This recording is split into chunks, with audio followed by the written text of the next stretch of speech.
Hello, everyone, and welcome to another episode of Game, Develop, Repeat, the podcast where we talk about a game that I enjoy, what makes it special, and what we as game developers can learn from it. I'm your host, Chris, a music educator turned indie game developer, and today's episode is all about Stardew Valley. In this episode, we are going to discuss growth as a developer, exploration and discovery, calm but fast-paced gameplay, and then calm, passionate game development. Let's get to it.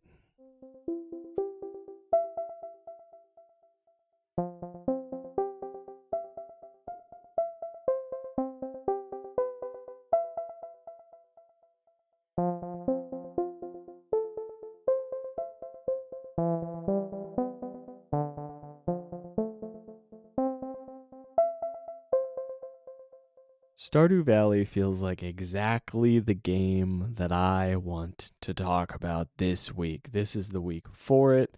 This is the right time to be talking about Stardew Valley. If you are hooked into the whole Unity thing that's going on right now, you might understand a little bit why I need to talk about a nice, relaxing game. I promised last week that this episode would be a little more upbeat, and I'm going to stick to that despite everything kind of going on at the moment. Let's dig in on Stardew Valley. There's almost too much to talk about with this game. I have such a deep love for it. I think I've spent over 200 hours in that, and I haven't even finished the patch 1. I haven't even touched the patch 1.5 content, which apparently was a pretty major freaking update, and I haven't even gone in on that stuff. But I just love the base game. I love everything going on in this game, and it is not an exaggeration to say that it may actually be my favorite game. I know I only really talk about games that I love on here, but Stardew Valley is on a different level for me. I think I played it at the right time, and I think it has just had such a big impact in terms of inspiring me. I mean, this is probably just every indie game dev story, is like you play Stardew Valley and you go, that's possible? One person can do all that? I didn't even know that was possible, right? So there's almost too much that I love about this game to really lock it down, but we're going to try to anyway, and we're going to look a little big picture with some things. The first thing I want to look at is this feeling of, some people get a different vibe when they play Stardew Valley. So sometimes you play it and it feels peaceful, extremely peaceful, nice and social, take it whatever pace you want, chill out, hang out. It doesn't really matter how quickly you accomplish anything. You're just living life on a farm, right? Other people are stressed out and optimizing like crazy, right? And there's a balance in between the two. I tend to feel like even when I am optimizing like crazy, the game still feels pretty peaceful to me, right? Like I'm going through this whole thing. I'm trying to make sure that I get all the right crops. I'm trying to make sure that I give people the right things on the right days. I'm like, I have to make everybody love me by giving them rocks. And I have to do it by the end of this year because that's my, like, I get really into that stuff. But even within that, the characters are so charming that, like, even when you're like really locked in and trying to get everything done at a pretty rapid pace, if you're like trying to optimize it for no real good reason, I mean, you can just chill out and enjoy the game. But if you are doing it that way, like I do, it's still kind of peaceful. It's still kind of calm. It's got this calm intensity to it, right? It's got this calm beauty to it where, like, even though you're you're trying to get everything done, you can relax a little bit. And I do want to talk about that as an analogy for game development a little bit later into the podcast, but first we're going to talk more about this game.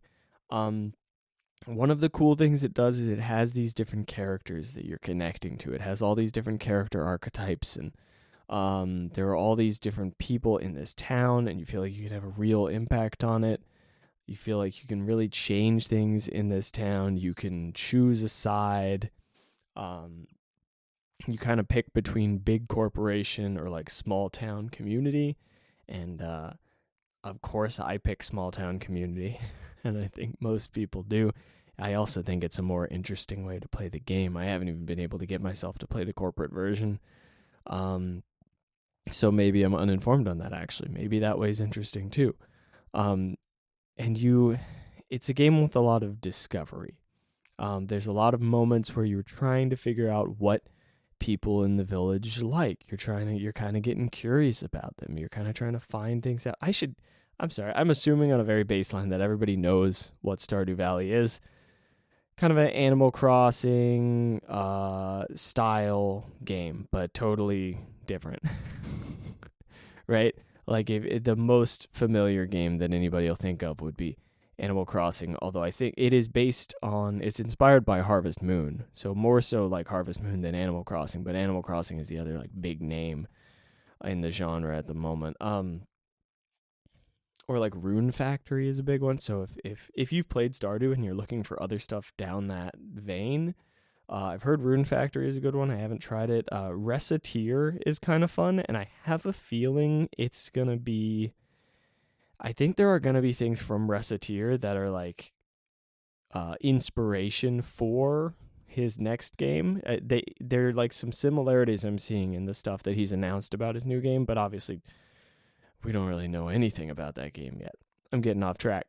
I don't think I've ever done that before on this show. I think that's the first time I've gotten off track. That's wild. I'll have to not make that a habit. That'd be terrible if that became a habit.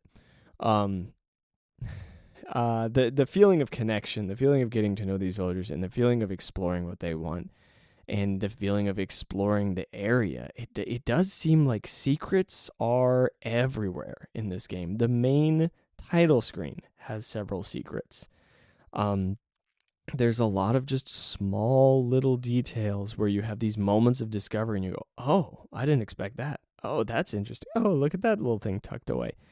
And I think those are the kind of things that you can only put in a game if you really love the world you're creating and you have this vision of it, and you're not just trying to finish the game, right? You're trying to finish the world. You're trying to really flesh it out. You're trying to make it feel like what it is supposed to be and give that joy.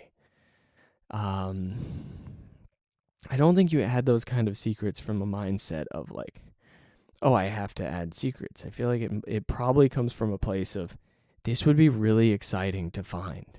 This would be really cool to run into. What if this person did this? What would be the side effects on the world of that? Well, maybe it would end up over here. Like, oh, if this person lost this item, where do you think it would end up? And then you kind of have to just like look for it, right? It's oh, and we're not even talking about like the game mechanics, right? You've got the fishing mini game, which I know some people don't like this particular game's fishing mini game. It's a beauty. It's fantastic. The combat is the only point of the game that I am like, this is not compelling in and of itself. I'm not a big fan of the combat in Stardew Valley. It's fine. It does the job, and I don't dislike it, but I'm just like, yeah, this is fine. Apparently his next game is a lot more focused on the combat. Yeah, I guess my basic feeling about Stardew Valley is it creates this incredible feeling of peace and intensity, peace and productivity, exploration in like kind of a calm but quick moving way. And I want to go ahead and use that as an analogy for game development. So let's go ahead and go into that section.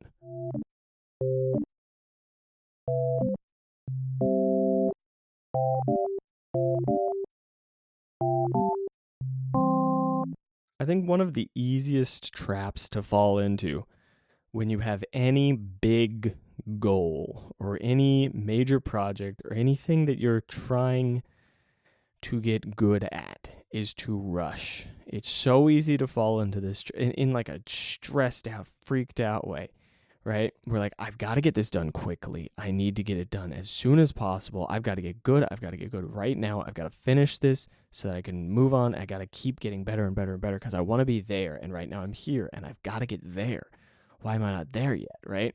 And you just push and push and push and sprint and don't pay attention to anything that you're doing. And as a result of not paying attention to anything that you're doing, you don't learn anything and you don't get there. In fact, you slow yourself down massively, right? And this is where I want to tap into Stardew Valley. It shows this process where you are moving very quickly, but you're paying attention to what you're doing, right? Throughout the whole game, you are rapidly doing things, but if you're not paying attention to what you're doing, then you're not enjoying the game. And somehow it keeps your attention on what you're doing. You're not really thinking about the end game. You glance over at this end point that you're trying to hit. You're like, oh, I want to grow this crop so that whatever. And you start growing the crop, you water it every day, and then you move on and go about the rest of your day and enjoy yourself and whatever. You put in the work you need to work, you get your energy back, you're good, you go, right?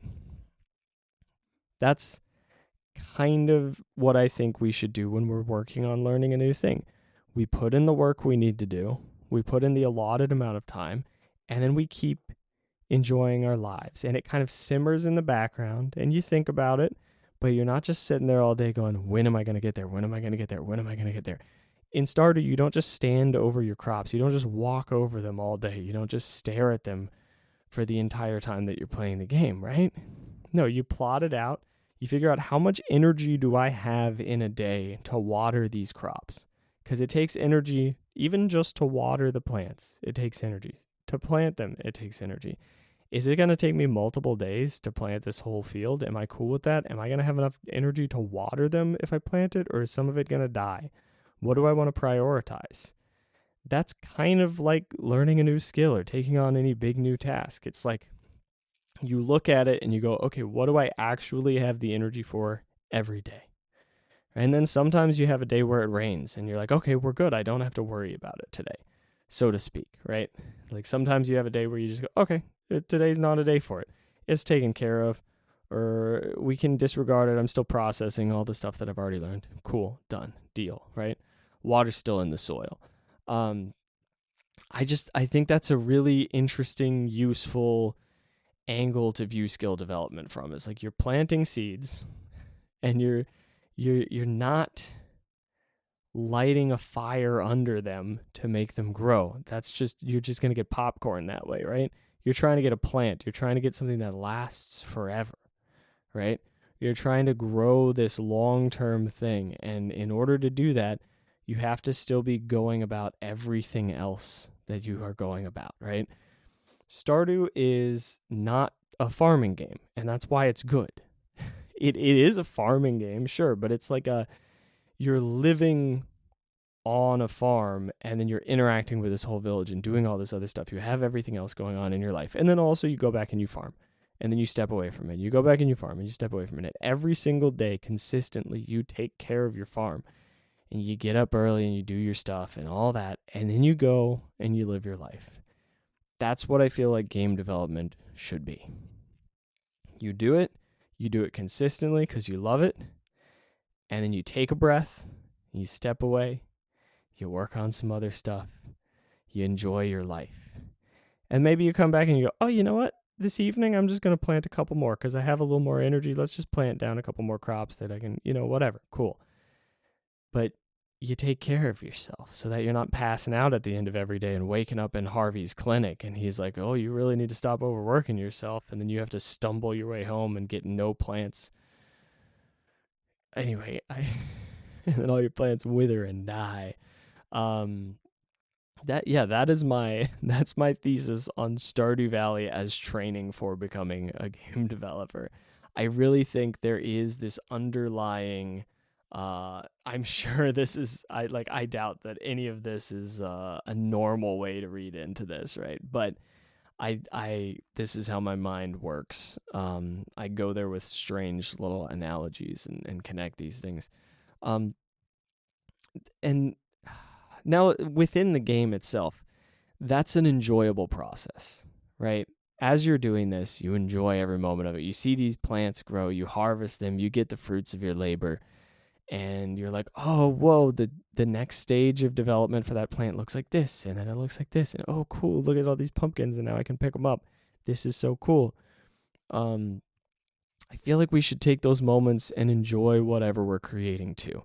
At the very beginning, it's just a patch of dirt with a little seed in it. And you look at it and you're like, all I've made is a patch of dirt and I just dropped something in it. That's kind of, and then you wait, right? And then something's sprouting and you're like, oh, something's happening. I guess I'll just keep watering it, right? And then before you know it, you're starting to see like a little bulb and you're like, oh my God, am I making a game? Is this actually going to happen? Is it going to grow all the way? And then you got a full pumpkin and you're like, whoa, I finished a game. This is crazy.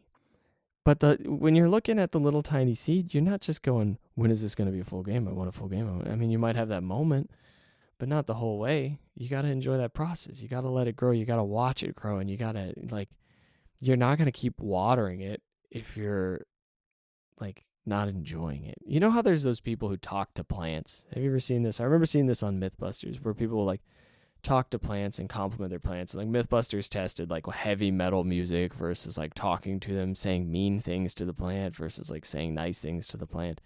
I forget what it ended up with. But I do like the idea of saying nice things to the plant. Not in terms of, like, whether or not it has a real effect on the plant growing or whatever, right? But in terms of if the plant is our game, it's kind of also our own mind. Like, if we're saying nice things about the process, if we're saying nice things about it as we go, if we're seeing what's working, then we can keep improving what is working. And then sometimes we go in and we trim a couple things and make sure that there's no parasite and whatever. But on the whole, I feel like it's a labor of love, not like this intense, angry, stressful, this has to happen now, we have to finish it now thing. Even when I'm stressed in Stardew, I'm enjoying the process in a way where I'm like, ooh, that was nice, right? I'm not like gritting my teeth. I'm just going quickly while enjoying it, right? And then sometimes you got to take that pause and be like, oh, I planted too many things. That's not going to work. I just got to get rid of those because this is making the game not be fun.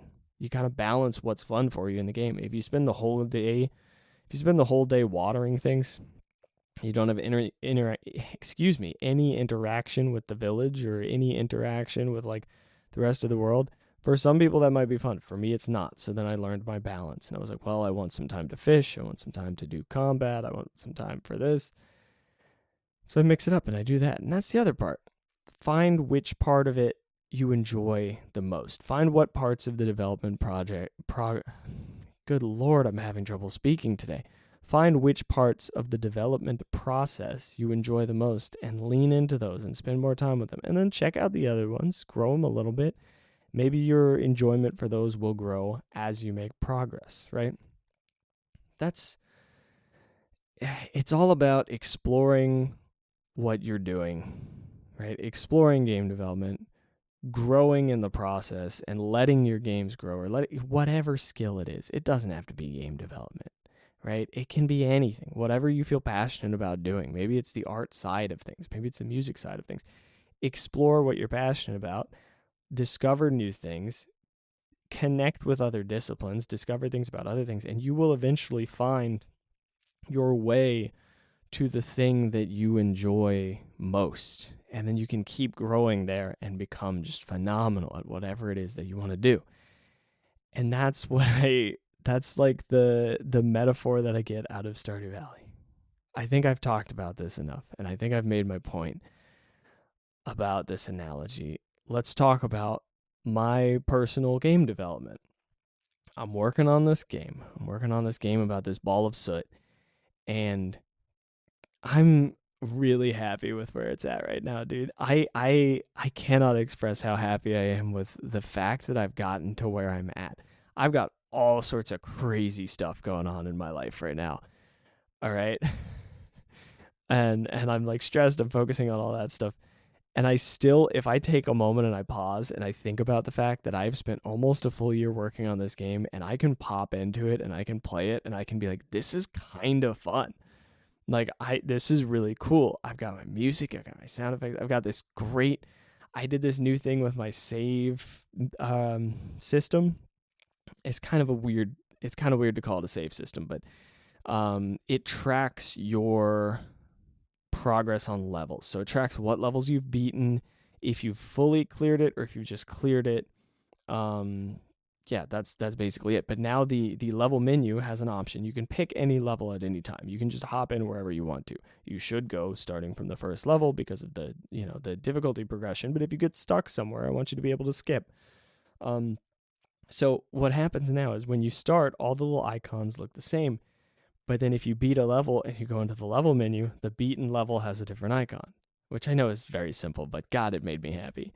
And then if you fully clear the level, it has another different icon. And then whatever level you are currently playing has a slightly different icon. And they're all just like accessories to the normal icon. So like the little soot guy will be on the icon celebrating. And then if you do a full clear, there's like these little two dudes who are celebrating with them. If you're on a level, then it adds the little soot guy on top. So like it's set up so that if it's a level that you've cleared and you're playing it, it's still clear that you are playing it because you've got your little soot guy floating on top. I used to have a color system for the levels and it was so bad. And then I was like, this is not colorblind friendly either. Like it's an accessibility issue. This is going to be much better and it looks better. It reads better. It's so good. Like I'm glad that I had this voice in the back of my head saying, this is an accessibility problem. We need to do something about these colors, because it convinced me to look into another option and make the game objectively better for everybody involved. Like it's just better across the board, which is one of the reasons why I would encourage you to pay attention to accessibility, because oftentimes accessibility issues are issues for everybody, and it's just more extreme for some people, right? So like if you have a game where you're like, this is going to be a problem for accessibility, and you're like, I don't have time to look into it, because it might be a problem for everybody. And you really, first off, you should serve communities that have accessibility issues with your game, right? You shouldn't make your game inaccessible to any communities if you're aware of those problems, if you're able to fix them. And then two, it's gonna make your game a better game. It's a win-win. And it usually doesn't even take that long. I was worried it was gonna take me forever. It didn't take long at all, right? So I'm so excited about that. A couple other notes about Soot. That's the working title for this game, SUT Soot. I have not made a trailer yet. I'm planning on releasing this game in about a month, a little over a month. I don't have my Steam page set up. I don't have my trailer. I need to set up Steam achievements. I'm going to try to do that, and if it doesn't work, I'm going to just toss it. But I would very much like to have Steam achievements integrated. I say toss it. I would probably just add it after the fact, honestly, if you're able to. The trailer thing, I know how to do that. I know how long it's going to take me. I need to start on the Steam page very soon, probably this week, so that it can start like processing. I don't know how long that's going to take. So that is the one thing that could really hold me up that I'm worried about. I think I can figure out making a trailer because I've made a demo reel before for sound design stuff, so the trailer should be okay.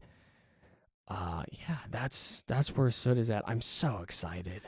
It's so cool. I don't think it's gonna make any money. I don't even think 100 people are gonna buy it. So I think I'm gonna lose money on it, right?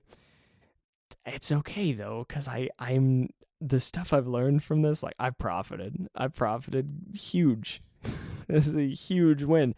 And then here's how I'm going to touch on the Unity news. For anybody who knows about this, the whole Unity world is burning right now. Everybody's freaking out about this new policy that Unity instituted or is planning to institute, and seems very firm about they're going to do it, and they're trying to make it retroactive, where it's like 20 cents per install of a game charged to the developer, which doesn't make any sense for a lot of reasons. The only one that I'm going to mention up front is developer has no control over how often people install their game. That's an insane method of charging, right? There's also privacy concerns. There's a million things. It doesn't make sense.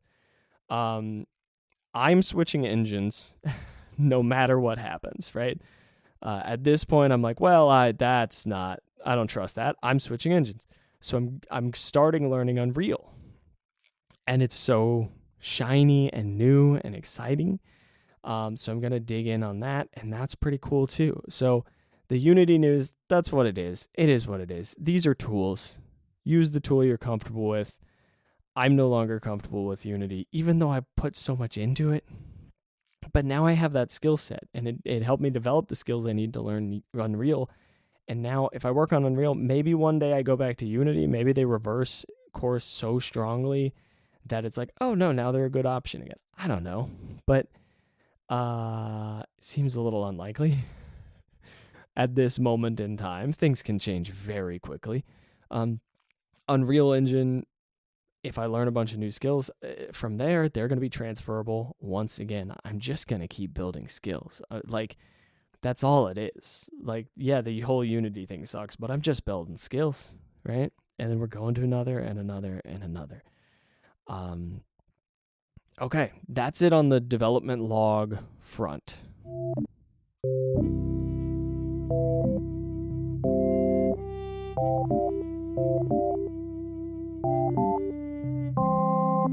I have 3 questions for you, which will hypothetically could potentially, you tell me whether or not they're valuable. I don't know if they're valuable to you. You're you. I'm me. I'm just some dude. I've got 3 questions, though, that might be helpful. And I'm going to answer them this time, because if I answer them, it's going to help me. I don't know why I haven't been answering these questions along the way. Insane. But it just occurred to me, I should answer these questions. So here we go. First one, and I've already written down the answers. I thought about them earlier. First one is, what small change or changes would make your process more enjoyable? And my immediate answer, this came to me quickly, was a new or different chair. My chair is tilted. My chair is crooked. It is messing with my body. It is not a good thing. I should just fix it. I'm going to say this, and then I might not fix it. Don't be like me. Fix the thorn in your side. Take the thorn out of your side. Don't just go, I'm used to it. It's fine. It kind of brings me comfort. Replace the chair. If you're worried about it, keep the old one around just in case, right? I'm saying this to myself so that I replace this stupid chair. It's like so mildly crooked, and one of the armrests is halfway off. It's a mess.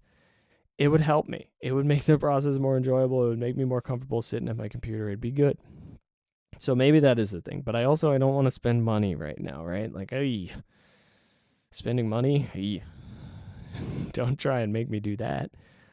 Next question. What tiny habit would make a big impact on your process 1 to 5 years from now? Emphasis on tiny habit, like very small. In fact, the one I'm saying might be a little too big, but the idea that I have for myself is to intentionally reset by like taking a couple breaths or like standing up and doing a little stretch or whatever between any like major task switch, right? I think I am task switching very loosely, which is like okay, but it's very rapid. It's intense. I've noticed that sometimes the way that I'm developing is like, it's like I do like a crazy sprint, and then I have to stop and think about something for a while, and then I do another crazy sprint, and I'm like writing half of a line of code and then going, I need to finish this part so that and then I jump to the top, write something in, and then jump back down to the line of code that I was writing, and like all this stuff. And I think that the key for me in this is not actually like changing that process exactly, but figuring out when I'm actually like resetting tasks, like noticing when I'm switching tasks and marking that moment and taking a nice big deep breath or two or standing up and stretching. I think that would be huge for my health 5 years from now. I think it's really easy to underestimate the impact on your health of just like standing up every like half hour or hour. That's big. I've actually got a little muscle that's bothering me right now that I should stand up and stretch, right? I think that's really big, just paying attention to your body with that stuff too. So that's my thought. That can be a totally different angle to that question. I just happened to pick this angle. Apparently I have like a very physical angle on these questions this week. Last question. What game is a good analogy for how you are currently developing games or working on your hobby? This kind of applies across different disciplines. I think I think Dance Dance Revolution is the analogy for me. I think that I am being sweaty about it. I am jumping around a lot. I'm to some extent I am slamming my feet against the arrows and cracking the pads. I'm really, but I'm not being like angry. There is a flow to it. I think that's another part of it. Is like for a while I played a lot of DDR and I got pretty good. Not the kind of like some people are really good at DDR. I got like all right, I was like I could do heavy songs, but the hardest ones, whoo boy. Um I think I'm kind of developing that way. Like there's a little flow going on. It's really good, but I finish and I'm like, "Whoa, I'm exhausted." I'm like the mental equivalent of being like exhausted from playing DDR. Like I sit down at the table to eat dinner and I'm just like I can't even think. Like I'm so tired of thinking. I can't do it.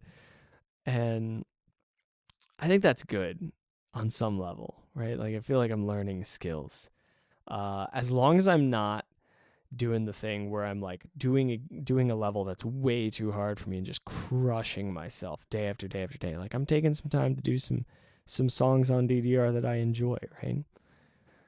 Yeah, I think that's my answer to that one. But I'm curious what your answers are to these questions. And by the way, this is the little I hate doing calls to action, but join the Discord, play my demo, like the podcast. You're all the way at the end of this episode. That's crazy.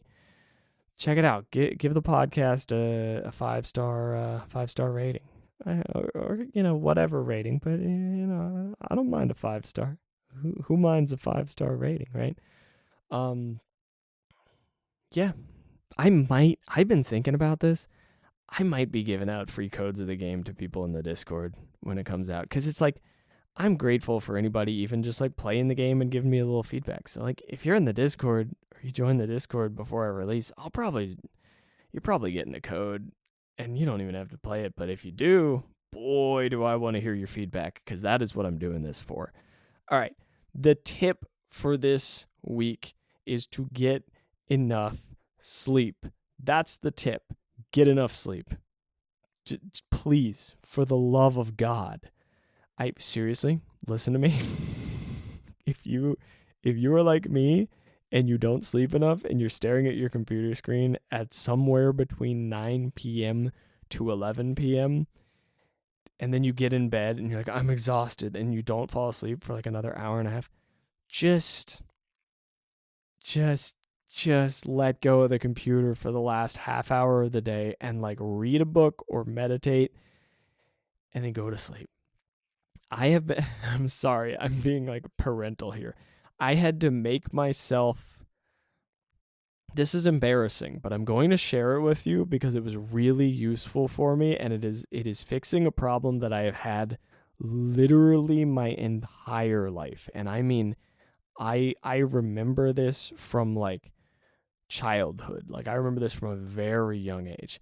I've always had trouble falling asleep. I've always been resistant to going to bed my entire life. I'm just like, no, but there are more hours in the day. There are always more hours in the day. And then I just won't go to sleep until I'm passing out. Like it's always been a thing. Here's what I did, because I've noticed that what gets in the way now is I'm playing a game and I don't want to stop playing the game, or I'm doing something I don't want to stop and I don't know exactly when the cutoff is. I literally recorded an alarm with my own voice telling me, drop whatever you're doing right this second unless you want to be exhausted tomorrow, because you're going to be exhausted if you don't drop what you're doing right now. I think I can probably make a more positive version of that, but it's very honest, right? It's like you're going to be exhausted if you don't quit right this second. And then I don't get into any games that are too, like, games that have too much space between save points, basically. If I'm playing a game late in the day, it is a game where I can just instant quit, right? Where I can just hit escape, hit another button, I'm clear, I'm out. That is my story with sleep. Please, for the love of God, get enough sleep. I feel like a different person this week. I've got more energy. I'm like more in touch with myself because I've just because I've been sleeping like an extra hour and a half. Right? It's been big. It's been good. Give it a shot. I'm hoping I can maintain it. That's half the reason I'm talking about it, is to be like, you got to keep doing this. It's so useful. That is everything that I have for you this week. Get out there, make some stuff, enjoy the process, and have a good week. And I will talk to you next time. Bye-bye.